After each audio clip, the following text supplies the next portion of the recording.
నమస్తే, welcome to universal today. So morning news ఏం జరిగింది, అసలు తమిళనాడులో చూసుకున్నట్లయితే రాజకీయాలు హీట్ ఎక్కుతున్నాయి. సో ఏం జరుగుతుంది అనే న్యూస్ కోసం అందరూ సర్చ్ చేస్తుంటారు. సో మార్నింగ్ న్యూస్ ఏంటి, అసలు డిఫరెంట్ న్యూస్ పేపర్స్ లో ఏ న్యూస్ కవరేజ్ చేశారు, ఇవన్నీ కూడా చూసేద్దాం. ముందుగా చూసుకున్నట్లయితే ఆంధ్రజ్యోతి. స్టాలిన్ సై అంటే తమిళ రాజకీయాల్లో సంచలనమే. పద్ధతి ప్రకారం తొలుత విజయ్కే ఆహ్వానం, బల నిరూపణలో విఫలమయ్యే పావులు. ఆపై డిఎంకే అన్నా డిఎంకే ఉమ్మడి సర్కార్, డిఎంకేతో జట్టుకు అన్నా డిఎంకే రెడీ. స్టాలిన్ ను ఒప్పించేందుకు ప్రయత్నాలు, కొన్ని కీలక నిర్ణయాలు కట్టుబడాల్సిందే. పార్టీ ఎమ్మెల్యేలతో స్టాలిన్ కీలక వ్యాఖ్యలు. అన్నా డిఎంకేకు మద్దతు ఇవ్వాలని స్టాలిన్ నిర్ణయిస్తే ఓకే ఇలంగోవన్. సో మరి మొత్తానికి 2 సార్లు కూడా విజయ్ గవర్నర్ ని కలిసిన సంగతి తెలిసిందే. మరి గవర్నర్ ప్రతిసారి కూడా మీ బల నిరూపణ సంఖ్యా బలాన్ని చూపిస్తే అప్పుడే గవర్నమెంట్ ఫామ్ చేయడానికి వీలవుతుంది, అప్పుడే ప్రమాణ స్వీకారం అంటూ ఆయన తేల్చి చెప్పేసినటువంటి పరిస్థితి. మరి ఈ నేపథ్యంలోనే అటు స్టాలిన్, డిఎంకే, పళనిస్వామి అన్నా డిఎంకే ఇద్దరు కలిస్తే గనక వాళ్ళు కూడా గవర్నమెంట్ ఫామ్ చేసేలా కనిపిస్తుంది. సో వీళ్ళిద్దరూ కలిస్తే డిఎంకే అన్నా డిఎంకే అలయన్స్ ప్రకటిస్తే కొన్ని కీలక నిర్ణయాలకు కూడా కట్టుబడి ఉండాల్సిందే అని చెప్పి స్టాలిన్ చెప్తున్నారు. అటు అన్నా డిఎంకే అయితే రెడీగా ఉంది డిఎంకేతో పొత్తు పెట్టుకోవడానికి, కానీ స్టాలిన్ నిర్ణయం పైన ఇప్పుడు ఆధారపడి ఉంటుందని చెప్పుకోవచ్చు సార్. సో తొలుత మెజారిటీ చూపించాల్సిందే, విజయ్ కి మరోమారు తేల్చి చెప్పిన గవర్నర్, లేకపోతే తదుపరి చర్యలు అని వెల్లడి. ప్రభుత్వం ఏర్పాటు చేశాక బల నిరూపణ చేసుకుంటామన్న టీవీకే బృందం. రేపు సుప్రీంకు నిపుణులతో చర్చలు. గవర్నర్ ఆర్లెకర్ తో సీఎస్ డీజీపీ భేటీ. విజయ్ కు కాన్వాయ్ ఏర్పాటుపై అక్షింతలు. సో మొత్తానికి మనం చూసాము మొన్న నైట్, అసలు గత 2 రోజుల నుంచి కూడా తమిళనాడు రాజకీయాలు ఎంత హీట్ ఎక్కాయో. మొన్న అర్ధరాత్రి విజయ్ కాన్వాయ్ ని తీసేసినటువంటి పరిస్థితి రాజకీయ అనిశ్చితి కారణంగా. సో మరి ఇప్పుడు మళ్ళీ ఇప్పటికే 2 సార్లు గవర్నర్ ని కలిసినటువంటి పరిస్థితి. 2 సార్లు కూడా సంఖ్యాబలం నిరూపించుకోవాల్సిందని చెప్పి తేల్చి చెప్పారు, లేకపోతే తదుపరి చర్యలు తీసుకుంటామని కూడా గవర్నర్ చెప్పడం జరిగింది. ఇటువంటి నేపథ్యంలో మరి సంఖ్యాబలాన్ని చూపిస్తారా, మరి లేదు అంటే అటు డిఎంకే అన్నా డిఎంకే పొత్తు పెట్టుకుని గవర్నమెంట్ ఫామ్ అవుతుందా, ఇటువంటివన్నీ కూడా అసలు అందరి దృష్టి కూడా ఎన్నికలు అయిపోయిన తర్వాత, రిజల్ట్స్ వచ్చిన తర్వాత కూడా తమిళనాడు పాలిటిక్స్ పైన అందరూ చూస్తున్నారని చెప్పుకోవచ్చు. సో ఇకపోతే సుప్రీంకోర్టుకు కూడా వెళ్లే ఆలోచనలో విజయ్ ఉన్నట్టు కూడా తెలుస్తోంది. డిఎంకే అన్నా డిఎంకే ప్రభుత్వ ఏర్పాటు యత్నాలపై విజయ్ గుర్రు. గవర్నర్ కు నిరసన సెగ. లోక్ భవన్ ఎదుట టీవీకే శ్రేణుల ఆందోళన. నేడు రాష్ట్ర వ్యాప్తంగా కాంగ్రెస్ ఆందోళనలు. విజయ్ కి ఛాన్స్ ఇవ్వాల్సిందే. CPI, CPM, VCK. మరి మొత్తానికి గవర్నర్ ఏదో విజయ్ ని అడ్డుకునే ప్రయత్నం చేస్తున్నారు అని కూడా కొందరు విమర్శిస్తున్నారు. ఇటువంటి నేపథ్యంలోనే గవర్నర్ కు నిరసన సేవ అంటుకుందని చెప్పుకోవచ్చు. లోక్ భవన్ ఎదుట టీవీకే శ్రేణులందరూ కూడా నిరసన వ్యక్తం చేశారు. అటుపక్క కాంగ్రెస్ కూడా రాష్ట్ర వ్యాప్తంగా నిరసనలు చేపట్టే దిశగా అడుగులు వేస్తుంది. విజయ్ కి ఛాన్స్ ఇవ్వాలి అని చెప్పి సిపిఎం, వీసీకే, సిపిఐ పార్టీలు కూడా అడగడం జరిగింది. విజయ్ సర్కార్ ఏర్పాటైతే 6 నెలల వరకు కూడా అడ్డుకోం. సంక్షోభ నివారణకే ఈ నిర్ణయం. 6 ఉచిత గ్యాస్ సిలిండర్ల పంపిణీ అమలు చేస్తారని అనుకోవడం లేదు. మహిళలకు 2500 రూపాయల చొప్పున ఇవ్వడం చాలా కష్టం. మాలాగా 1000 ఇచ్చినా చాలు. అయితే అటు మాజీ ముఖ్యమంత్రి అయినటువంటి తమిళనాడు మాజీ ముఖ్యమంత్రి అయినటువంటి స్టాలిన్ కూడా కొన్ని కీలక కామెంట్స్ చేశారు. ఏదైతే 6 ఉచిత గ్యాస్ సిలిండర్ పంపిణీ చేస్తారో అని విజయ్ ఏదైతే ఎన్నికల్లో హామీ ఇచ్చారో అది అమలు చేయడం చాలా కష్టమని, మహిళలకు 2500 రూపాయలు కూడా ఇవ్వడం చాలా కష్టమని, మాలాగా 1000 రూపాయలు ఇస్తేనే చాలు అని చెప్పి స్టాలిన్ కీలక వ్యాఖ్యలు చేశారు. విజయ్ ని ఆహ్వానించాలి. గవర్నర్ తీరు రాజ్యాంగ విరుద్ధం. నటులు కమల్, ప్రకాష్ రాజ్, విశాల్. సో మొత్తానికి గవర్నర్ మీద సినీ ప్రముఖులు అటు కమల్ హాసన్ కానివ్వండి, ప్రకాష్ రాజ్ కానివ్వండి, విశాల్ కానివ్వండి, వీళ్ళందరూ కూడా ట్వీట్స్ పెట్టారు. గవర్నర్ తీరు అసలు రాజ్యాంగ విరుద్ధంగా ఉంది అంటూ వాళ్ళ ట్వీట్స్ పెట్టారు. 118 మంది ఎమ్మెల్యేలతో గవర్నర్ ను కలుస్తాం. తమిళనాడు అద్భుతం చూస్తారు. అన్నా డిఎంకే నేత అన్బలగన్. సో తమిళనాడు రాజకీయాల్లో ఒక కొత్త అద్భుతాన్ని చూస్తారు. 118 మంది ఎమ్మెల్యేలతో మేము గవర్నర్ ని కలుస్తామని చెప్పి అన్నా డిఎంకే నేత చెప్పడం జరిగింది. బెంగాల్ అసెంబ్లీ రద్దు. 9న కొలువుదీరనున్న బీజేపీ ప్రభుత్వం. సువేందు పిఏ హత్యపై సిట్. సో ఇక్కడ పశ్చిమ బెంగాల్ విషయానికి చూసుకున్నట్లయితే మమతా బెనర్జీ ఇప్పటికీ నేను రాజీనామా చేసే ప్రసక్తే లేదని ఆమె చెప్తుంది. సో ఇక్కడ బెంగాల్ అసెంబ్లీ రద్దు అయింది. ఇక బీజేపీ ప్రభుత్వం కొలువుదీరనుంది. ఒకవేళ మమతా బెనర్జీ మొండి పట్టు వేసుకుని ముఖ్యమంత్రి పదవికి రాజీనామా చేయకపోయినా గవర్నర్ కు డిస్మిస్ చేసే అధికారాలు ఉన్నాయని చెప్పి నిపుణులు కూడా చెప్పడం జరిగింది. సువేందు పిఏ హత్యపై సిట్ గురువారం కూడా పలు చోట్ల హింస, హౌరాలో కాల్పులు, రాళ్ల దాడి. మరి ఏదైతే భవానీపురం నియోజకవర్గంలో మమతా బెనర్జీని ధీటుగా ఎదిరించి ఆమెను మట్టు కల్పించారో సువేందు, ఆయనకే ముఖ్యమంత్రి పదవి కట్టబెట్టే ప్రయత్నాలు కూడా జరుగుతున్నాయని, సీఎం రేస్ లో ఆయన కూడా ఉన్నారని చెప్పి అందరూ అనుకున్నటువంటి నేపథ్యంలో ఆయన పిఏ దారుణ హత్యకు గురైనటువంటి సంగతి కూడా మనకు తెలిసిందే. మరి దీనిపైన సిట్ వేశారు. సో గురువారం కూడా పలు చోట్ల హింసాత్మకమైనటువంటి ఘటనలు జరిగాయి. హౌరాలో కాల్పులు, రాళ్ల దాడి కూడా జరిగింది. సదాబైనామాకు 1,00,000 చిక్కులు, అమ్మిన వ్యక్తి పేరు ఆన్లైన్ లో లేదని తాజాగా తిరస్కరణ. గతంలో సదాబైనామా కింద భూమి అమ్మింది తండ్రి, ఇప్పుడు ఆన్లైన్ లో అతని కుమారుల పేర్లు నమోదు, సిస్టమ్ ఎవరి పేరు తీసుకోవడం లేదని అర్జీల తిరస్కరణ. ఆధార్ నెంబర్ కు 1,00,000 అడుగుతున్న అమ్మకందారులు. సో ఇదైతే సాదాబైనామా కిందకి దరఖాస్తుల పరిష్కారంలో ప్రభుత్వం ఏమో 100% రిజల్ట్స్ వస్తున్నాయి అని చెప్తున్నారు. మరో పక్క చూసుకున్నట్లయితే అమ్మిన వ్యక్తి పేరు కానివ్వండి, అసలు ఆ వెబ్సైట్ లో చాలా అవకతవకలు ఉన్నాయి. సాదాబైనామా దరఖాస్తుల పరిష్కారానికి మార్గదర్శకాలు ఇచ్చేసామని, నిబంధనలు మరింత సరళతరం చేశామని ప్రభుత్వం అధికారులు పదే చెప్తున్నప్పటికీ అమ్మకందారు నుంచి అఫిడవిట్ అవసరం లేదని మార్గదర్శకాల్లో స్పష్టం చేసినట్లు వివరిస్తున్నారు. సో ఇక్కడ సిస్టమ్ ఎవరి పేరు తీసుకోవడం లేదని కూడా చాలా ప్రాబ్లమేటిక్ గా ఉందని కూడా చెప్తున్నారు. సో ఆధార్ నెంబర్ కూడా 1,00,000 అడుగుతున్నటువంటి అమ్మకందారులు కూడా ఈ ఆధార్ నెంబర్ కి డిమాండ్ చేస్తున్నటువంటి పరిస్థితి. ఇక్కడ చూసుకున్నట్లయితే ఓ రైతు తెల్ల కాగితం మీద రాయించుకుని 2 ఎకరాల పొలం కొన్నాడు. అతనికి విక్రయించిన వ్యక్తి పేరు ఇప్పుడు ఆన్లైన్ లో లేదనే కారణంతో దరఖాస్తును తిరస్కరించారు. ఇటువంటి సమస్యలు చాలా ఎదుర్కొంటున్నారు. పొంచి ఉంది స్మార్ట్ మీటర్ల గండం, ప్రీపెయిడ్ మీటర్ల ఏర్పాటుకు కేంద్రం ఆదేశాలు, గృహ వినియోగదారులకు బిల్లుల మోత తప్పదని భయాలు, మొబైల్ మాదిరిగా ముందే రీఛార్జ్ లేదంటే కరెంట్ బంద్, బిల్లుల్లో పారదర్శకత కోసమేనని చెప్తున్న కేంద్ర ప్రభుత్వం ప్రజలపై భారం పడుతుందని తెలంగాణ సర్కార్ ఆందోళన, యూపీలో ఇప్పటికే అమలు, అక్కడ గృహ వినియోగదారుల గగ్గోలు, స్మార్ట్ మీటర్లు పీకేసీ ధ్వంసం చేస్తూ ఆందోళనలు, నిరసనలు. సో మరి ఏదైతే కేంద్ర ప్రభుత్వం ఈ గృహ వినియోగ కరెంటుకు స్మార్ట్ మీటర్లను ఏర్పాటు చేయడంతో దాని గురించి ఇప్పటికే అమలు చేసినటువంటి యూపీ వంటి ప్రాంతాల్లో అక్కడ గృహ వినియోగదారులు అందరూ కూడా నిరసనలు వ్యక్తం చేస్తున్నటువంటి పరిస్థితి. సో ఇప్పుడు గృహ వినియోగదారుల బిల్లులకు స్మార్ట్ మీటర్లు కేటాయిస్తే ఏ విధంగా మొబైల్స్ కి రీఛార్జ్ ప్రీపెయిడ్ చేసుకుంటున్నాము, సో అదే విధంగా కరెంట్ కూడా ముందే రీఛార్జ్ చేసుకోవాలి, లేదంటే కరెంట్ ఇక ఉండదని చెప్పి అసలు ఈ స్మార్ట్ మీటర్ల విషయంలో ప్రజలైతే నిరసనలు వ్యక్తం చేస్తున్నారని ఇక్కడ ఒక న్యూస్ చూసారు. సో పరేడ్ గ్రౌండ్ మైదానాన్ని పరిశీలిస్తున్న కేంద్ర మంత్రి కిషన్ రెడ్డి తదితరులు. టార్గెట్ 2,00,000 మంది. ప్రధాని మోదీ సభకు భారీగా జన సమీకరణ. 10న సికింద్రాబాద్ సభ కోసం కమలనాథుల కసరత్తు. గద్వాల, కాగజ్ నగర్, ఖమ్మం, మంచిర్యాల నుంచి రైళ్లు. సో మరి మొత్తానికి చూసుకున్నట్లయితే ఈ నెల 10వ తేదీన ప్రధాని నరేంద్ర మోదీ గారు తెలంగాణ విజిట్ ఉంది. సో పరేడ్ గ్రౌండ్ లో బహిరంగ సభ కూడా నిర్వహిస్తున్నారు. మరి ఆ బహిరంగ సభ కోసం పరేడ్ గ్రౌండ్ మైదానాన్ని ఇక్కడ మనం చూస్తున్నాము. కిషన్ రెడ్డి, అదే విధంగా ఈటల రాజేందర్ వీళ్ళందరూ కూడా మైదానాన్ని పరిశీలిస్తున్నటువంటి నేపథ్యం. సో ఆ రోజు కొన్ని అభివృద్ధి కార్యక్రమాలు కూడా ఆయన చేయనున్నారు. ఇక్కడ చూసుకున్నట్లయితే గద్వాల, కాగజ్ నగర్, ఖమ్మం, మంచిర్యాల నుంచి రైళ్లు కూడా రానున్నాయి. సో ఇది ప్రధాని మోదీ పర్యటనకు సంబంధించినటువంటి న్యూస్.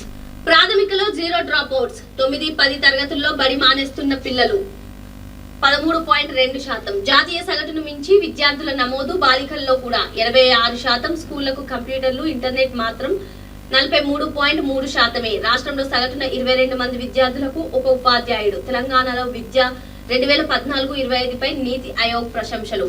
సో తెలంగాణ నీతి ఆయోగ్ రిలీజ్ చేసినటువంటి 2014-25 వరకు కూడా తెలంగాణలో విద్య గురించి నీతి ఆయోగ్ రిపోర్ట్స్ విడుదల చేసింది. సో 9-10 తరగతుల్లో బడి మానేస్తున్న పిల్లల శాతం 13.2%గా ఉంది. జాతీయ సగటును మించి విద్యార్థులు నమోదవుతున్నారు. బాలికల్లో కూడా ఈ ప్రవేశాలు ఏవైతే ఉన్నాయో అవి అధికంగా ఉన్నాయని చెప్పుకోవచ్చు. 86% స్కూళ్లకు కంప్యూటర్లు, ఇంటర్నెట్ మాత్రం 43.3%. స్కూళ్లకు మరి కంప్యూటర్లు 86% అందిస్తే మరి ఇంటర్నెట్ మాత్రం 43.3% ఉంది. రాష్ట్రంలో సగటున 22 మంది విద్యార్థులకు ఒక ఉపాధ్యాయుడు. సగటున ఒక 22 మంది విద్యార్థులకు చూసుకున్నట్లయితే ఒక ఉపాధ్యాయుడు. సో మొత్తానికి ప్రాథమికలో 0 డ్రాప్ అవుట్స్ ఏదైతే ప్రాథమిక విద్యలో ఉందో, ప్రాథమిక విద్యలో డ్రాప్ అవుట్స్ చాలా తగ్గుముఖంగా ఉన్నాయని చెప్పి తెలంగాణ విద్య పైన నీతి ఆయోగ్ ప్రశంసలు కురిపించింది. సో ఈనాడు సో ఆంధ్రజ్యోతి న్యూస్ మనం ఇప్పుడు చూసేసాం. మన ఆంధ్రజ్యోతిలో ఎంటర్టైన్మెంట్ న్యూస్ ఏదంతో చూసేద్దాం.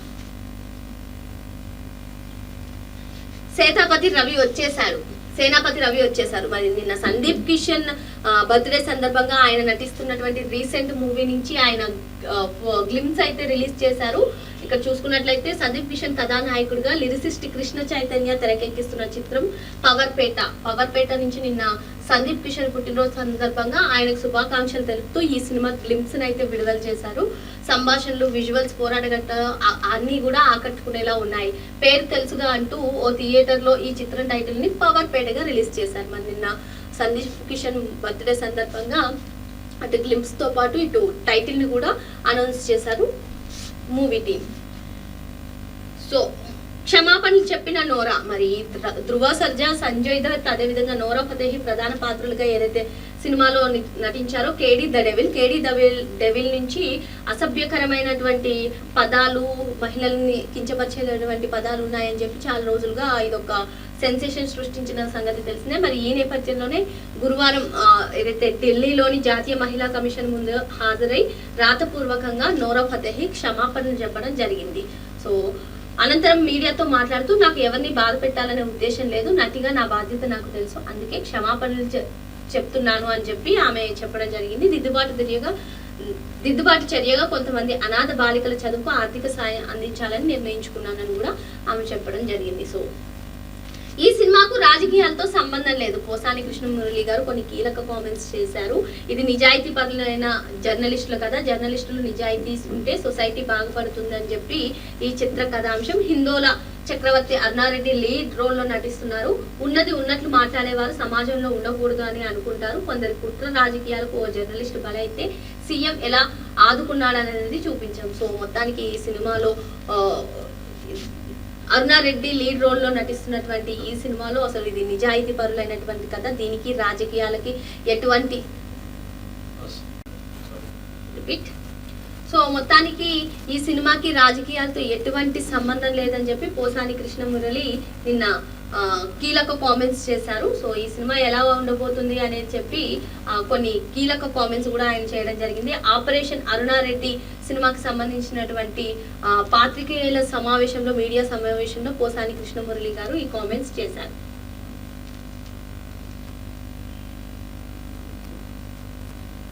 సో ఇలాంటి సినిమాలు చాలా అరుదుగా వస్తాయి, ఇంత బలంగా ఉంటుందా అని అనిపించింది. గోదావరి గట్టు పైన చూసాక మంచి మానవ విలువలున్న చిత్రం చూసి ఎన్ని రోజులు అయిందో అని అనిపించింది. ఈ సినిమా చేయడం చాలా గర్వంగా ఉంది. తండ్రి కూతురు బంధం ఇంత బలంగా ఉంటుందా అని చెప్పి అనిపించింది. ఒక తండ్రి తన కూతుర్ని మిస్ అవుతున్న క్షణాలనే తలుచుకుంటూ కళ్ళల్లో నీళ్లు తిరుగుతాయి. ఈ సినిమా చూసి బయటకు వచ్చిన ప్రతి అమ్మాయి ఐ లవ్ యూ డాడీ అని తన ఫాదర్ కి ఫోన్ చేసి చెప్తుంది. ఇలాంటి సినిమాలు చాలా అరుదుగా వస్తాయని చెప్పి హీరో సుమంత్ ప్రభాస్ చెప్పడం జరిగింది. మరి సుమంత్ ప్రభాస్ ఈ సినిమా కోసం 4 నెలలు కష్టపడి మరి గోదావరి యాస నేర్చుకున్న సంగతి కూడా మనకి తెలిసిందే. సో ఇందులో లైలా కూడా ఒక మంచి థియేట్రికల్ అనుభూతిని ఇచ్చే చిత్రం ఇది. మేమందరం కలిసి ఒక అద్భుతమైన చిత్రాన్ని మీ ముందుకు తీసుకొస్తున్నాం అని చెప్పి చెప్పడం జరిగింది. అయితే ఈ సినిమాకి సంబంధించి ఇక్కడ నిన్న ఏదైతే ఫంక్షన్ జరిగిందో అక్కడ పార్టిసిపేట్ చేస్తున్నటువంటి వీళ్ళందరినీ కూడా చూస్తున్నాం. సో మరి ఈ రోజు ఆంధ్రజ్యోతికి సంబంధించినటువంటి ఎంటర్టైన్మెంట్ న్యూస్ చూసేసాం. మరి ఇప్పుడు సాక్షిలో ఎటువంటి న్యూస్ కవరేజ్ చేశారో చూద్దాం. బడి బాగు బోధనలోనే ల్యాగు.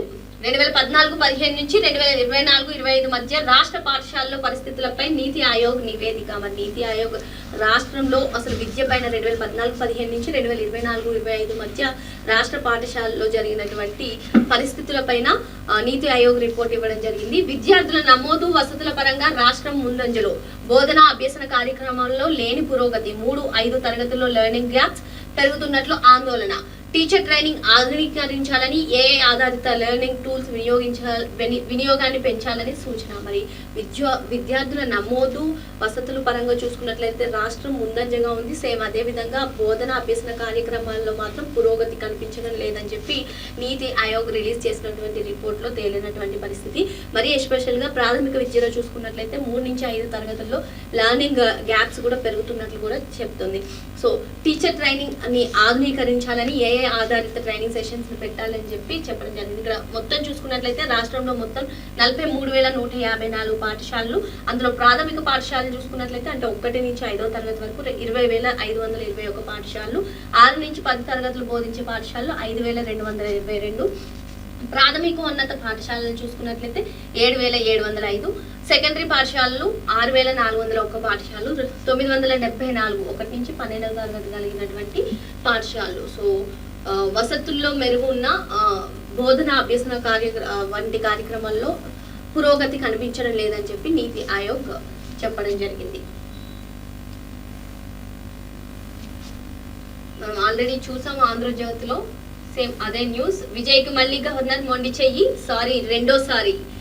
రెండోసారి కలిసినా మళ్ళీ అదే చెప్పారని చెప్పి దీని అర్థం. కలిసి వచ్చే పార్టీల వేటలో బిజీగా మారిన టీవీకే చీఫ్. డిఎంకే అన్నా డిఎంకే జట్టు కడితే మూకుమ్మడి రాజీనామాలు చేసేందుకు రెడీగా ఉన్న టీవీకే ఎమ్మెల్యేలు, అవసరమైతే న్యాయ పోరాటానికి సిద్ధమని వ్యాఖ్య. సిపిఐ సిపిఎంల మద్దతు కోరిన టీవీకే. నూతన ప్రభుత్వ ఏర్పాటుపై తమిళనాడు కొనసాగుతున్న ప్రతిష్టంభన. రాజ్యసభ స్థానానికి అన్నా డిఎంకే నేత షణ్ముగం రాజీనామా. అన్నా డిఎంకేను చీల్చి టీవీకేతో షణ్ముగం కలుస్తారని ఊహాగానాలు. మరి ఎప్పుడు ఏం జరుగుతుందో తమిళనాడు రాజకీయాల్లో అసలు ఊహకు అందట్లేదని మనం చెప్పుకోవచ్చు. సో రెండోసారి గవర్నర్ ని కలిసినా అటు విజయ్కి చుక్కెదురైందని మనం చెప్పుకోవచ్చు. సో మరి మొత్తానికి న్యాయ పోరాటానికి కూడా సిద్ధం అవ్వాలని చెప్పి టీవీకే అధినేత విజయ్ నిర్ణయించుకున్నట్లు తెలుస్తుంది. సుప్రీంకోర్టు వరకు కూడా వెళ్లే అవకాశాలు ఎక్కువగా కనిపిస్తున్నాయి. సో అటు డిఎంకే అన్నా డిఎంకే కలిసి గవర్నమెంట్ ఫామ్ చేద్దాము అనుకుంటే ఏకంగా మూకుమ్మడిగా 107 మంది ఎమ్మెల్యేలు కూడా రాజీనామా చేయడానికి రెడీగా ఉన్నారు.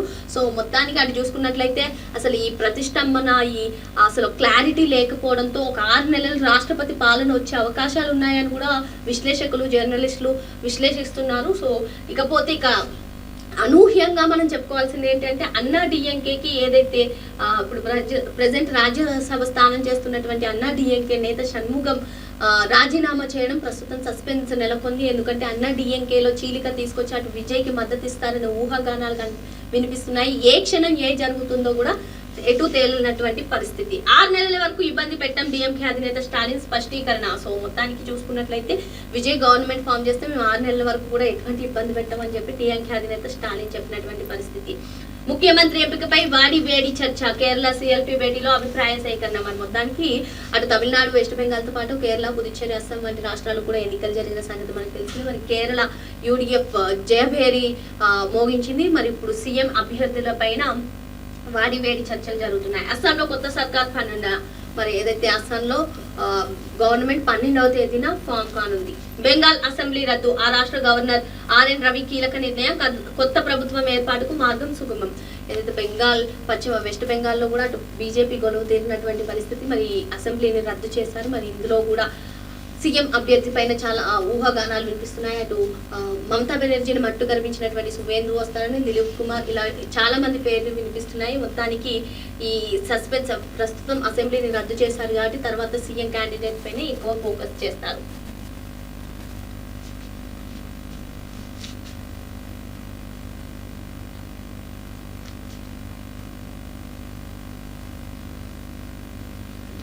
సాయంత్రం గంట రిజర్వ్ టైం పార్టీ నేతలతో ప్రత్యేక భేటీ.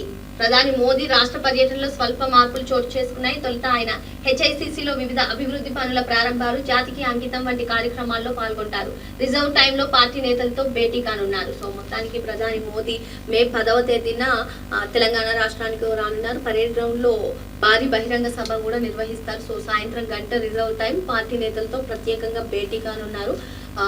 రాష్ట్రానికి వచ్చినటువంటి మోదీ ఫస్ట్ ఆయన హెచ్ఐసిసిలో వివిధ అభివృద్ధి పనులు ప్రారంభాలు, జాతికి అంకితం వంటివి కూడా చేస్తారు. సో బీజేపీ నెక్స్ట్ తెలంగాణ పైన దృష్టి పెట్టిందని కూడా చాలా మంది విశ్లేషిస్తున్నారు.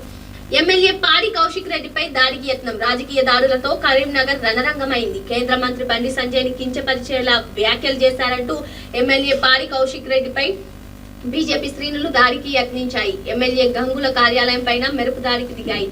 సో మనం నిన్న ఒక హై డ్రామా నెలకొందని చెప్పుకోవచ్చు. మరి ఎమ్మెల్యే కౌశిక్ రెడ్డి ఏదైతే కీలక వ్యాఖ్యలు చేశారో బండి సంజయ్ పైన, మరి ఆయన డ్రగ్స్ విషయంలో బండి సంజయ్ పైన చాలా కీలక వ్యాఖ్యలు చేశారు. వెంటనే మరి అటు బీజేపీ శ్రేణులు కూడా కౌశిక్ రెడ్డి ఇంటి పైన దాడి చేశారు. అటు కౌశిక్ రెడ్డి పైనే కాదు, గంగుల కార్యాలయం పైన కూడా దాడి చేసినటువంటి పరిస్థితి. మరి నిన్న అక్కడ అటు బీజేపీ శ్రేణులు అదేవిధంగా బీఆర్ఎస్ శ్రేణుల మధ్య ఏ విధంగా వాగ్వాదం జరిగిందో అందరూ చూసాం. మరి కౌశిక్ రెడ్డి గన్మెన్లు అందరూ కూడా ఆయన్ని రూమ్ లోకి పంపించి డోర్ వేసేసినటువంటి పరిస్థితి. నిన్న అక్కడ హై డ్రామా నెలకొంది. ఇటువంటి ఎమ్మెల్యే గంగుల పైన కూడా దాడికి యత్నించారు. ఈ దాడిని కేటీఆర్ చాలా తీవ్రంగా ఖండించడం జరిగింది. ఎల్నినో తాగి నీళ్లకు నో. జూన్ జూలైలో వర్షాలు అనుమానమే. ఇప్పటికే అడుగంటిన శ్రీశైలం సాగర్ ఇతర జలాశయాలు ఉన్న కొద్ది నిల్వలను కాపాడుకోకపోతే కష్టమే ఇంజనీర్లు. సో ఇప్పుడు వేసవి తాపం మరి ఏ విధంగా అందరినీ కూడా మంచినీళ్ళకి ఇబ్బంది పెడుతుందో తెలిసిందే. సో ఎల్నినో ముంచుకు రావడంతో నైరుతి ఋతుపవనాలు బలహీనపడి తీవ్ర వర్షభావ పరిస్థితులు నెలకొంటాయనే ఆందోళన వ్యక్తం అవుతుంది. మరి జూన్ జూలై అయినా సరే వర్షాలు పడకపోవడంతో అటు ఇప్పటికే శ్రీశైలం సాగర్ వంటి జలాశయాల్లో నీరు అడుగంటిపోతున్నాయి. ఇప్పటికైనా సరే నీళ్ల విషయంలో చాలా జాగ్రత్తగా ఉండాలని వాతావరణ శాఖ వెల్లడిస్తుంది. సాధారణ వర్షపాతం కంటే తక్కువ వర్షాలు కురుస్తాయని కూడా స్పష్టం చేయడం జరిగింది. ఏపీకి ఇంకా నీళ్లు ఇస్తే మా రాష్ట్రంలో సంక్షోభమే. తాగునీటికి తీవ్ర కొరత, కరువు పరిస్థితులు నెలకొంటాయి. కృష్ణా బోర్డుకు తేల్చి చెప్పిన తెలంగాణ. సాగర్ నుంచి 10 టీఎంసీలు కావాలన్న ఏపీ విజ్ఞప్తిపై అభ్యంతరం. మరి ఇప్పటికే వేసవి తాపంతో నీళ్లు అటు శ్రీశైలం కానివ్వండి సాగర్ జలాశయాల్లో అడుగంటుతున్నటువంటి నేపథ్యం. మరి ఇప్పుడు కృష్ణా బోర్డుకి అయితే తెలంగాణ కొన్ని తేల్చి చెప్పేసింది. ఏపీకి ఇంకా నీళ్లు ఇస్తే మా రాష్ట్రంలో సంక్షోభం తప్పదు. సో తాగునీటికి తీవ్ర కొరత ఉన్నటువంటి ఈ సమయంలో, కరువు పరిస్థితులు ఏర్పడే అవకాశం ఉన్నటువంటి ఈ సమయంలో మేము ఏపీకి నీళ్ళు ఇచ్చే ప్రసక్తే లేదని చెప్పి కృష్ణా బోర్డుకి తెలంగాణ ప్రభుత్వం నివేదించింది. మరో పక్క చూసుకున్నట్లయితే సాగర్ నుంచి 10 టీఎంసీలు కావాలని ఏపీ విజ్ఞప్తి చేస్తుంది. వాన వేదన. సో అరుగాలం కష్టం ఒక్క వానకు తుడిచిపెట్టుకుపోయింది. 20 రోజులుగా కంటికి రెప్పలా కాపాడుకున్న పంటలు కళ్ళెత్తుట కొట్టుకుపోగా రైతులు కంట తడి పెట్టుకుంటున్నారు. సో అటు ధాన్యం కానివ్వండి, జొన్నలు కానివ్వండి, మక్క కానివ్వండి, అంతా కూడా ఆరుగాలం కష్టపడి పండించినటువంటి పంట కరెక్ట్ గా చేతికి వచ్చే టైంలో అకాల వర్షాల కారణంగా మనం ఇక్కడ రైతును కూడా చూస్తున్నాము ఎంత బాధలో ఉన్నారు. మరి అటు ధాన్యం తడిసిపోయి, మొక్కలు తడిసిపోయి, ఆరుగాలం కష్టపడి పండించినటువంటి పంట చేతికి వచ్చే సమయంలో అకాల వర్షాలకి వర్షం పాలైనటువంటి ఇక్కడ హృదయ విదారక ఘటన అని కూడా మనం చెప్పుకోవచ్చు. అకాల వర్షం అన్నదాత ఆగం. ఇస్తే మ్యాచింగ్ అభివృద్ధి స్వింగ్. కేంద్ర నిధులకు అనుగుణంగా విడుదల కాని రాష్ట్ర ప్రభుత్వ వాటా. గత 2 ఏళ్లలో జీపీలకు 1011 కోట్లు మాత్రమే కేటాయింపు. మొత్తం 2979 కోట్ల రాష్ట్ర ప్రభుత్వ మ్యాచింగ్ గ్రాంట్ ప్రింటింగ్. గ్రామాల్లో పనులు నిలిచిపోయాయి. సర్పంచ్లు మరి ఏదైతే గ్రామ పంచాయతీలకు ఇవ్వాల్సినటువంటి నిధులు ఉన్నాయో ఆ నిధులు లేని సమస్య వెంటాడుతుంది. తాజాగా మే 1 నాటికి 2979 కోట్ల మ్యాచింగ్ గ్రాంట్ల విషయంలో రాష్ట్ర ప్రభుత్వం తీవ్ర నిర్లక్ష్య వైఖరి ప్రదర్శిస్తుందని చెప్పి సర్పంచులు ఆరోపిస్తున్నారు. 2025-26 ఆర్థిక సంవత్సరంలో కేంద్ర ఆర్థిక సంఘం నిధులకు అనుగుణంగా రాష్ట్ర ప్రభుత్వం నుంచి పూర్తి స్థాయిలో మ్యాచింగ్ గ్రాంట్లు అందకపోవడం, నిధులు పెండింగ్ లో ఉండడం వల్ల గ్రామాలు తీవ్ర ఆర్థిక సంక్షోభంలో కొట్టుమిడుతున్నాయని చెప్పి సర్పంచులు ఆవేదన చెందుతున్నటువంటి పరిస్థితి. కేంద్ర నిధులకు అనుగుణంగా రాష్ట్ర ప్రభుత్వం నిధులైతే విడుదల చేయలేదు. ఏకంగా 2 ఏళ్లలో గ్రామ పంచాయతీలకు చూసుకున్నట్లయితే 1011 కోట్లు మాత్రమే కేటాయించారు. 2979 గ్రాంట్ల విషయంలో కూడా రాష్ట్ర ప్రభుత్వం తీవ్ర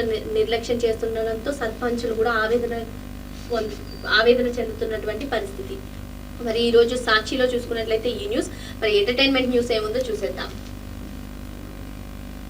బర్త్డేకి గ్రాండ్ గా మరి అభిమాన హీరో బర్త్డే వస్తుందంటే చాలు ఆయన నటించినటువంటి కొత్త సినిమా నుంచి అప్డేట్ ఏమన్నా వస్తుందా, టైటిల్ ఏమన్నా వస్తుందా, అసలు లేదు అంటే నెక్స్ట్ ఏ డైరెక్టర్ తో మూవీ తీస్తున్నారో ఆ డైరెక్టర్ తో వస్తున్నటువంటి మూవీ పైన ఏదైనా పోస్టర్ కానివ్వండి లేదంటే సినిమా టైటిల్ రిలీజ్ చేస్తారా, ఇటువంటి అన్ని కూడా మనం చూస్తూ ఉంటాం. మరి ఎన్టీఆర్ బర్త్డే మే 20న ఉంది. మరి ఇప్పటికే అటు త్రివిక్రమ్ డైరెక్షన్ లో ఎన్టీఆర్ నటిస్తారని చెప్పి అధికారికంగా ప్రకటించిన సంగతి మనకి తెలిసిన విషయమే. మరి వీరిద్దరు కాంబోలో వస్తున్నటువంటి మూవీ టైటిల్ ని ఏమన్నా ప్రకటించే అవకాశాలు కూడా ఉన్నట్టు కనిపిస్తుంది. ఎందుకంటే మనం చూసాం అల్లు అర్జున్ బర్త్డే రోజు కూడా రాక అని చెప్పి అటు అట్లీ దర్శకత్వంలో వహిస్తున్నటువంటి మూవీ నేమ్ అయితే అనౌన్స్మెంట్ చేశారు. మరి ఇకపోతే ఇటు ప్రశాంత్ నీల్ దర్శకత్వంలో డ్రాగన్ సినిమా కూడా ఆయన చేస్తున్నారు. మరి డ్రాగన్ నుంచి కూడా ఏమైనా అప్డేట్ ఉంటుందా, లేదు అంటే ఇవన్నీ కాకుండా తన నెక్స్ట్ ప్రాజెక్ట్ గురించి వీళ్ళిద్దరితో కాకుండా మరి ఎవరితో అయినా తీసే అవకాశాలు ఉన్నాయి. ఏదో ఒక అప్డేట్ అయితే వస్తుంది. మరి ఇప్పుడు డ్రాగన్ నుంచి ఏం అప్డేట్ వస్తుంది, అదే విధంగా త్రివిక్రమ్ ఎన్టీఆర్ కాంబోలో వస్తున్నటువంటి మూవీ పైన టైటిల్ వచ్చే అవకాశం ఉందా? మరి త్రివిక్రమ్ దర్శకత్వంలో ఏదైతే మూవీ ఉందో దాని గురించి కుమారస్వామి గురించి కూడా ఆయన ప్రత్యేకంగా చదువుతారన్నట్టుగా కూడా తెలిసింది. మరి ఎన్టీఆర్ బర్త్డే గురించి చాలా మంది ఆసక్తికరంగా వెయిట్ చేస్తున్నారు. మరి ఏ అప్డేట్ వస్తుందా అని చెప్పిన తేదీకే స్పిరిట్. మరి స్పిరిట్ పైన చాలా మంది ఊహాగానాలు వినిపిస్తున్నాయి. ఈ సినిమా షూటింగ్ సరిగా జరగట్లేదు, సో చెప్పిన టైంకి రాదు అని చెప్పి అందరూ కూడా అపోహల్లో ఉన్నటువంటి నేపథ్యంలో ఇప్పుడు మూవీ టీం అయితే స్పందించింది. చెప్పిన తేదీకే 2027 మార్చి 5కే ఈ సినిమాని రిలీజ్ చేస్తామంటూ మూవీ టీం ప్రకటించడం జరిగింది.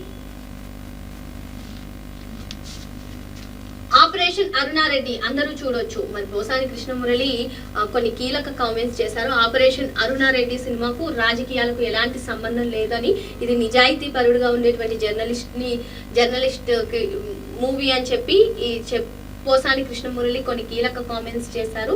సో నా కెరీర్ లో కూడా ఇది బెస్ట్ స్క్రీన్ ప్లే అవుతుందని చెప్పి ఆయన చెప్పారు. సినిమా ప్రారంభం నుంచి చివరి దాకా ఏం జరుగుతుందో ఊహించలేరు. వైసీపీ, తెలుగుదేశం, కాంగ్రెస్, జనసేన, బీజేపీ, కమ్యూనిస్ట్ పార్టీలు ఇలా అన్ని వర్గాల వారు ఈ చిత్రాన్ని చూడొచ్చు అని చెప్పి ఆయన చెప్పారు. సో మరి ఈ సినిమాకి రాజకీయాలకు ఎలాంటి సంబంధం లేదని, ఏ పార్టీ వారైనా తమ సినిమా చూడొచ్చు అని, అసలు ఫస్ట్ నుంచి చివరి దాకా సినిమా ఏ విధంగా సాగుతుందో అన్ని ట్విస్టులు ఉంటాయని కూడా పోసాని కృష్ణమురళి గారు చెప్పడం జరిగింది.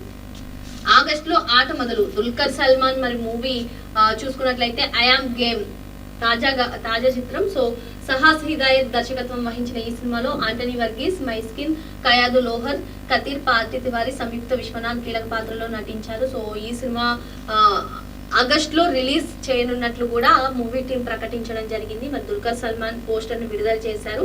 నా కెరీర్ చేసిన సినిమాల్లో ఐఆమ్ గేమ్ అత్యంత స్టైలిష్ ఫిలిం. నహాస్ హిదాయత్ ప్రత్యేకంగా నన్ను ఓ కొత్త స్టైలిష్ లుక్ లో చూపించడం ఈ ప్రాజెక్ట్ కి హైలైట్. లోకా వంటి మెగా బ్లాక్ బస్టర్ తర్వాత వేవ్ హారర్ ఫిలిమ్స్ నుంచి వస్తున్న చిత్రం I am game. So I am game లో దుల్కర్ సల్మాన్ చాలా కొత్తగా కూడా కనిపిస్తారు. సో ఈ సినిమా ఆగస్ట్ లో రిలీజ్ కానుంది.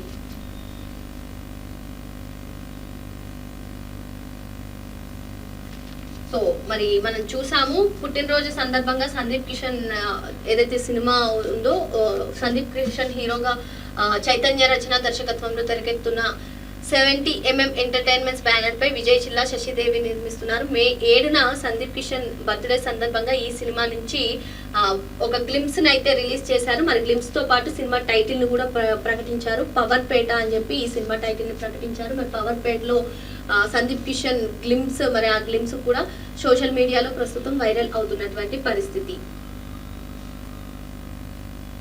సో ఈరోజు ఎంటర్టైన్మెంట్ సాక్షిలో చూసేసాం. మరి నమస్తే తెలంగాణలో ఎటువంటి న్యూస్ కవర్ చేశారో చూసేద్దాం.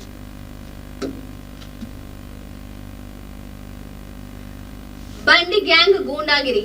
సో ఇక్కడ చూస్తున్నాము, గురువారం కరీంనగర్ ఎమ్మెల్యే గంగుల కమలాకర్ క్యాంప్ కార్యాలయంలో రౌడీ ముఖ దాడికి పాల్పడుతున్నటువంటి దృశ్యాలు ఇవి. ఎమ్మెల్యే కౌశిక్ వాహనాన్ని కూడా ధ్వంసం చేశారు. జ్యోతినగర్ లో బండి సంజయ్ క్యాంప్ ఆఫీస్ ఎదుట నిరసన. మరి నిన్న అక్కడ అటు పాడి కౌశిక్ రెడ్డికి, అదేవిధంగా బండి సంజయ్ పైన చేసినటువంటి కామెంట్స్ కి బీజేపీ శ్రేణులందరూ కూడా ఏ విధంగా దాడికి పాల్పడ్డారు ఇక్కడ చూపిస్తున్నటువంటి పరిస్థితి. బండి సంజయ్ కార్యాలయం ఎదుట ఆందోళనకు దిగిన బీఆర్ఎస్ కార్యకర్తలపై కర్రలతో దాడి చేస్తున్నటువంటి బీజేపీ గుండాలు. కరీంనగర్ ఎమ్మెల్యే క్యాంప్ ఆఫీస్ నుంచి కౌశిక్ రెడ్డిని బందోబస్తు మధ్య హుజూరాబాద్ తరలిస్తున్నటువంటి పోలీసులు.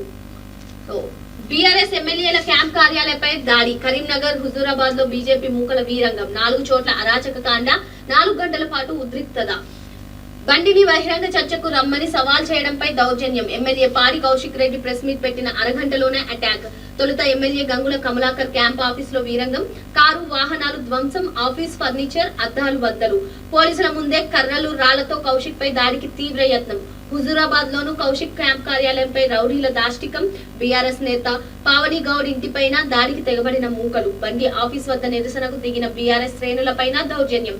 దాడి చేసింది తమ వాళ్లేనని ప్రకటించిన కేంద్ర మంత్రి సంజయ్. రేపు కరీంనగర్ నగర బంద్ కు బీఆర్ఎస్ పార్టీ పిలుపు. మొత్తానికి పాడి కౌశిక్ రెడ్డి ప్రెస్ మీట్ పెట్టినటువంటి అరగంట సమయంలోనే బండి సంజయ్ పై అనుచిత వ్యాఖ్యలు చేశారంటూ పలు చోట్ల అటు ఎమ్మెల్యే గంగుల ఇంటిపైన, ఇటు పాడి కౌశిక్ రెడ్డి ఇంటిపైన, అదే విధంగా కార్యాలయం పైన కూడా దాడి చూసాం. మరి మొత్తానికి ఆ దాడి జరుగుతున్నప్పుడే పోలీసులు హుజూరాబాద్ కి తరలిస్తే హుజూరాబాద్ లో కూడా ఇటువంటి దాడి జరిగింది. మరి ఆయన్ని ఆయన గన్మెన్లు రూమ్ లో పెట్టి బంధించినటువంటి పరిస్థితి.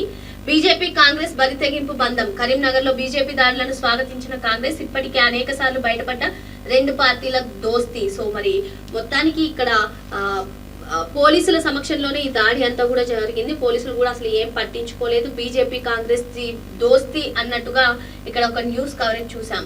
Police silence. కండ్ల ముందే దాడులు జరుగుతున్న ప్రేక్షక పాత్ర. మరి ఏదైతే పాడి కౌశిక్ రెడ్డి అటు గంగుల ఇంటిపైన కార్యాలయాలపైన బీజేపీ శ్రేణులు దాడి చేస్తున్నారో ఆ దాడి పోలీసులంతా కూడా చూస్తూ కూర్చున్నారు. ఎటువంటి ప్రేక్షక పాత్ర పోషించారని చెప్పి ఇక్కడ ఒక న్యూస్. జవాబు చెప్పలేకే దాడులు. బండిది పిరికి పంద చర్య, దాడి దుర్మార్గం. పోలీసులు చోద్యం చూడటం సిగ్గుచేటు. కేటీఆర్. రాష్ట్రంలో శాంతి భద్రతలు ఉన్నాయా? హరీష్.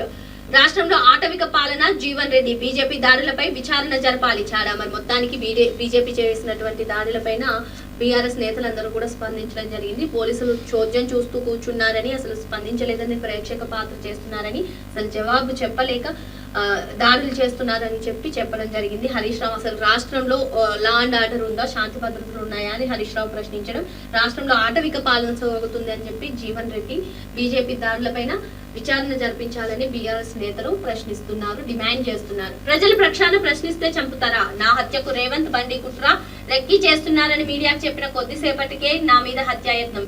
ఇంటెలిజెన్స్ ప్రభుత్వ వైఫల్యం కాదు. ఒక ఎమ్మెల్యేకి ఇలా జరిగితే సామాన్యుడి సంగతి ఏంటి? నిన్న తనపై జరిగినటువంటి దాడికి కౌశిక్ రెడ్డి స్పందించడం జరిగింది. అసలు హత్యకు రేవంత్ రెడ్డి, బండి సంజయ్ ఇద్దరు కలిసి కుట్ర చేస్తున్నారని, రెక్కి కూడా చేస్తున్నారని చెప్పి ఆయన మీడియాకు చెప్పిన కొద్దిసేపటికే అసలు ఇటువంటి దాడులు జరిగాయని ఆయన చెప్పడం జరిగింది. ఇంటెలిజెన్స్ ప్రభుత్వ వైఫల్యం కాదా అని కూడా ప్రశ్నించారు. అసలు ఒక ఎమ్మెల్యే పరిస్థితి ఎలా ఉంటే సామాన్యుడికి భద్రత ఏ విధంగా ఉంటుందని కౌశిక్ రెడ్డి ప్రశ్నించినటువంటి తీరు.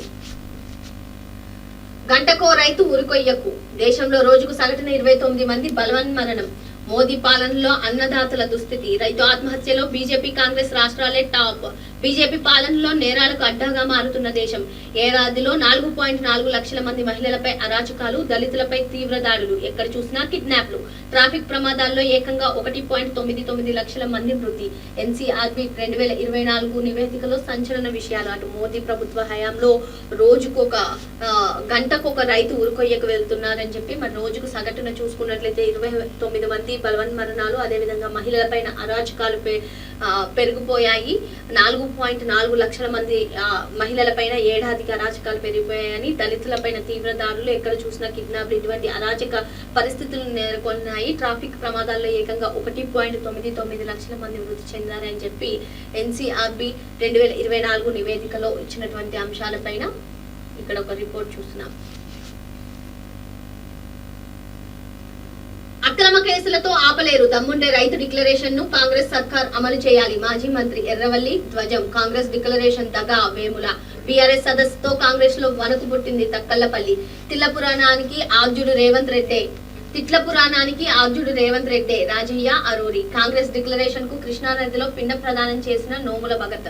మరి మొత్తానికి ఏదైతే రైతు సంగ్రామ సదస్సు జరిగిందో అక్కడ కేటీఆర్ పైన కూడా కేసు పెట్టిన సంగతి తెలిసిందే. సో ఇటువంటి నేపథ్యంలో అసలు కేసులు కాదు, దమ్ముంటే ఫస్ట్ రైతు డిక్లరేషన్ లో భాగంగా ఏదైతే 34 హామీలు ఇచ్చాయో వాటిని అమలు చేయాలని చెప్పి మాజీ మంత్రి ఎర్రవల్లి ధ్వజం కాంగ్రెస్ డిక్లరేషన్ దగా అని చెప్పి వేముల చెప్పడం. సో బీఆర్ఎస్ సదస్సుతో ఏదైతే రైతు సంగ్రామ సదస్సు పెట్టారో దాంతో కాంగ్రెస్ లో వణుకు పుట్టిందంటూ బీఆర్ఎస్ నేతలు చెప్పడం జరిగింది. ప్రైవేట్ కారులో నిర్మల్ కోర్టుకు. బీఆర్ఎస్ నేత క్రిషాంక్ కు నిబంధనలకు విరుద్ధంగా తరలించిన పోలీసులు. ఆయన భద్రతకు గ్యారంటీ ఇచ్చేది ఎవరు? చట్టాలను చుట్టేస్తున్న పోలీసులు. కాంగ్రెస్ సైనికుల్లా వారి వ్యవహార శైలి, నిబంధనల ఉల్లంఘనలపై బీఆర్ఎస్ ఆగ్రహం. మరి మొత్తానికి పోలీసులు ప్రవర్తిస్తున్నటువంటి తీరుపైన బీఆర్ఎస్ నేతలు ఆగ్రహం వ్యక్తం చేస్తున్నటువంటి పరిస్థితి. మరి క్రిషాంక్ ని నిబంధనలకు విరుద్ధంగా ప్రైవేట్ వాహనంలో తరలించడం పైన బీఆర్ఎస్ నేతలు ఆగ్రహం వ్యక్తం చేస్తున్నారు. అసలు నిబంధనలకు ఉల్లంఘించి పోలీసులు కాంగ్రెస్ నేతలు ఏది చెప్తే, కాంగ్రెస్ సర్కార్ ఏది చెప్తే అది చేస్తున్నారని చెప్పి ఇక్కడ ప్రైవేట్ కారులో నిర్మల్ కోర్టుకు తీసుకెళ్లడాన్ని తీవ్రంగా ఖండించినటువంటి బీఆర్ఎస్. సో ఈ రోజు చూసుకున్నట్లయితే నమస్తే తెలంగాణ న్యూస్ ఇది. మరి అసలు ఎంటర్టైన్మెంట్ న్యూస్ ఏముందో చూసేద్దాం. కార్తీ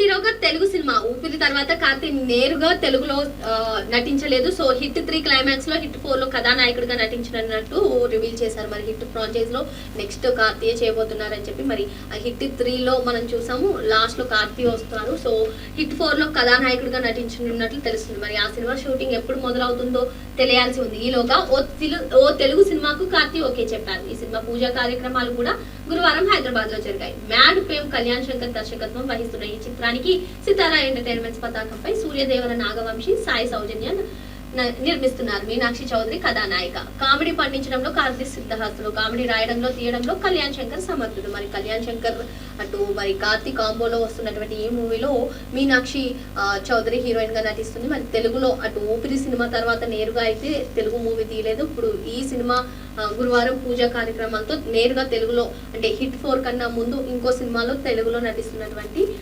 న్యూస్ ఇది. సో పెద్ది బరిలోకి సిద్ధం. సో అగ్ర కథానాయకుడు రామ్ చరణ్ హీరోగా బుచ్చిబాబు సానా దర్శకత్వంలో రూపొందినటువంటి ఎంటర్టైనర్ మీద అంచనాలు ఓ రేంజ్ లో ఉన్నాయి. మరి ఈ పెద్ది సినిమాలో జాన్వీ కపూర్ కూడా హీరోయిన్ గా నటిస్తున్నటువంటి సంగతి. జూన్ 4న విడుదల కానుంది. అత్యంత ప్రతిష్టాత్మకంగా తెరకెక్కుతున్న ఈ పాన్ ఇండియా ఎంటర్టైనర్ కి సంబంధించిన ఫైనల్ ఎడిట్ ని లాక్ చేశారు. గురువారం ఒక ప్రకటన ద్వారా కూడా తెలియజేశారు. సో తన ఎడిటింగ్ తో పదునైన భావోద్వేగాల లోతును అద్భుతంగా ఆవిష్కరించగల నిష్ణాతులు, జాతీయ అవార్డు గ్రహీత నవీన్ నూలి ఎడిటింగ్ ఈ సినిమాకు మెయిన్ ఎసెట్ అని, ఫైనల్ ఎడిట్ అద్భుతంగా వచ్చిందని చెప్పి బుచ్చిబాబు సానా గ్రేట్ విజన్ తో విజువల్ గ్రాండియర్ గా పెద్ది ఉండబోతున్న దాన్ని మేకర్స్ తెలిపారు. మొత్తానికి జూన్ 4న రానున్నటువంటి పెద్ది మూవీ పైన అంచనాలు చాలా ఎక్కువగా ఉన్నటువంటి నేపథ్యంలో ఫైనల్ కట్ చూసిన తర్వాత మూవీ టీం అధికారికంగా ప్రకటించడం జరిగింది. సో సాయి పల్లవి తొలి బాలీవుడ్ మూవీ ఏక్ దిన్ మరి ఇటీవల రిలీజ్ అయింది. ఏక్ దిన్ మిశ్రమ స్పందన దక్కించుకుంది. అయితే నటిగా సాయి పల్లవి మాత్రం పాస్ అయిపోయింది. ఆమె నటనకు ఉత్తరాదిన కూడా ప్రశంసలు దక్కుతున్నాయి. తన బాలీవుడ్ ఎంట్రీకి ఏక్ దిన్ సినిమాని ఎంచుకోవడానికి గల కారణాన్ని ఇటీవల ఒక ఇంటర్వ్యూలో చెప్పింది సాయి పల్లవి. కథలోని లోతు, అందులోని పాత్ర వల్ల నటిగా నాకు లభించే సంతృప్తి, ఈ 2 అంశాలనే పరిగణలోకి తీసుకుని సినిమాకు అంగీకరిస్తానని చెప్పి బిఫోర్ సన్ రైజ్ అంటే చాలా ఇష్టం. హాలీవుడ్ మూవీ అయినటువంటి బిఫోర్ సన్ రైజ్ ఏక్ దిన్ కథ వినగానే నాకు ఆ సినిమాని గుర్తొచ్చింది. అందుకే నేను ఈ సినిమాని వెంటనే ఓకే చేసేసానని చెప్పి ఫలితం గురించి ఆలోచించనని కూడా కీలక కామెంట్స్ చేసింది సాయి పల్లవి.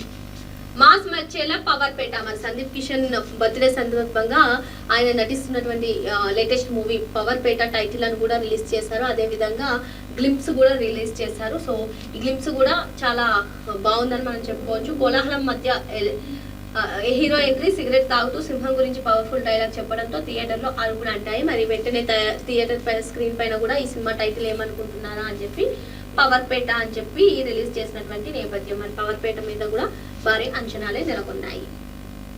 పోసాని చేపట్టిన ఆపరేషన్ అరుణారెడ్డి మరి ఇందాక మనం అటు ఆంధ్రజ్యోతిలో, సాక్షిలో కూడా చూసాము. పోసాని కృష్ణమురళి అసలు ఈ సినిమా రాజకీయాలకు సంబంధించింది కాదు, ఆపరేషన్ అరుణారెడ్డి అందరూ ఏ పార్టీ వాళ్ళైనటువంటి చూడాల్సినటువంటి మూవీ అని కూడా ఆయన చెప్పడం జరిగింది. హృదయాన్ని కదిలిస్తుంది. మరి గోదావరి గట్టుపై సినిమా కోసం కూడా 4 నెలలు శ్రమించినటువంటి పరిస్థితి హీరో. సో దీనిపైన రెడ్ పప్పెట్ ప్రొడక్షన్ నిర్మించిన ఈ సినిమా నేడు ప్రేక్షకుల ముందుకు రానుంది. సో ఈ సందర్భంగా సుమంత్ ప్రభాస్ మాట్లాడుతూ, సుమంత్ ప్రభాస్ గురించి కూడా మనం చెప్పుకున్నాం. ఆల్రెడీ 4 నెలల పాటు కష్టపడి ఈ సినిమా గురించి గోదావరి యాస కూడా నేర్చుకున్నారు. తండ్రి కూతుల అనుబంధం తాలూకా గాఢత అర్థమవుతుంది. ప్రతి అమ్మాయి వాళ్ళ నాన్నకు ఫోన్ చేసి ఐ లవ్ యూ డాడీ అని చెప్తుంది. ఈ సినిమా చూసిన తర్వాత అంటే తండ్రి కూతుళ్ళ ఎమోషనల్ మూవీగా ఇది రానుందని మనకు అర్థమవుతుంది. హాలీవుడ్ లో సర్వైవల్ థ్రిల్లర్. ప్రస్తుతం తెలుగులో మహేష్ బాబు సరసన వారణాసి చిత్రంలో నటిస్తోంది గ్లోబల్ స్టార్ ప్రియాంక చోప్రా. మరోవైపు హాలీవుడ్ సినిమాలపై కూడా ఈ భామ దృష్టి పెడుతున్నది. ఇటీవలే the love Citadel season 2 web series తో ప్రేక్షకులను పలకరించింది. మరి ఇప్పుడు ఈ భామ హాలీవుడ్ లో మరో బాది ప్రాజెక్ట్ కి అంగీకరించింది. రీసెట్ అనే టైటిల్ తో తెరకెక్కనున్న ఈ చిత్రంలో హాలీవుడ్ అగ్రనటుడు ఓర్లాండో బ్లూమ్ కథానాయకుడిగా నటిస్తున్నారు. మరి ప్రస్తుతం ఏదైతే వారణాసి మూవీలో చాలా బిజీగా ఉన్నారో ప్రియాంక చోప్రా, హాలీవుడ్ లో కూడా ప్రస్తుతానికి ఆమె హాలీవుడ్ ఎంట్రీ కూడా ఇచ్చేసారు. మరి ఇప్పుడు హాలీవుడ్ లో స్టార్ హీరో అయినటువంటి ఈ ఓర్లాండో బ్లూమ్ కథానాయకుడిగా నటిస్తున్న సినిమాకి రీసెట్ అనే టైటిల్ తో రూపొందుతున్న ఈ సినిమాలో ప్రియాంక చోప్రా హీరోయిన్ గా నటిస్తున్నారు. సో ఈరోజు చూసుకున్నట్లయితే నమస్తే తెలంగాణలో ఇది ఎంటర్టైన్మెంట్ న్యూస్. మరి ఏ న్యూస్ అయినా, అటు పొలిటికల్ న్యూస్ అయినా, ఎంటర్టైన్మెంట్ న్యూస్ అయినా, లేటెస్ట్ అప్డేట్స్ కావాలంటే మా ఛానల్ యూనివర్సల్ టుడేని సబ్స్క్రైబ్ చేసుకోండి. Thank you.